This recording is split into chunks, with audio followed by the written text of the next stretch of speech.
Star hospital సుఖీభావ్కు తిరిగి స్వాగతం. మనలో కొంతమందికి పగలంతా బాగానే ఉంటుంది, కానీ రాత్రి అయ్యేసరికి కాళ్లలో ఒకటి చిరచిరగా ఉంటుంది, కాళ్లు రెండు లాగుతున్నట్లుగా, ఒకటి చిరాకుగా ఉంటుంది. ఈ బాధల్ని తట్టుకోలేక కాళ్లను ఒకదానిపై మరొకటి వేసుకుని రుద్దుతూ ఉంటారు. ఈ రకమైన సమస్యను డాక్టర్లు రెస్ట్లెస్ లెగ్ సిండ్రోమ్గా పిలుస్తారు. రెస్ట్లెస్ లెగ్ సిండ్రోమ్ గురించిన పూర్తి వివరాల్ని ఇప్పుడు డాక్టర్ని అడిగి తెలుసుకుందాం.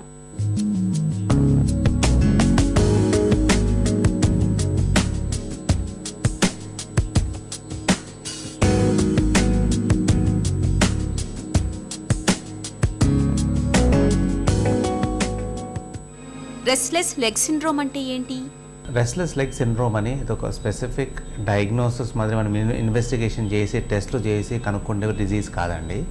ఇది జనరల్గా చాలా మటుకు ఎవరికైనా కూర్చున్నప్పుడు కాళ్ళ లాగుడు ఉంటుంది, నరాల లాగుడు అంటాము.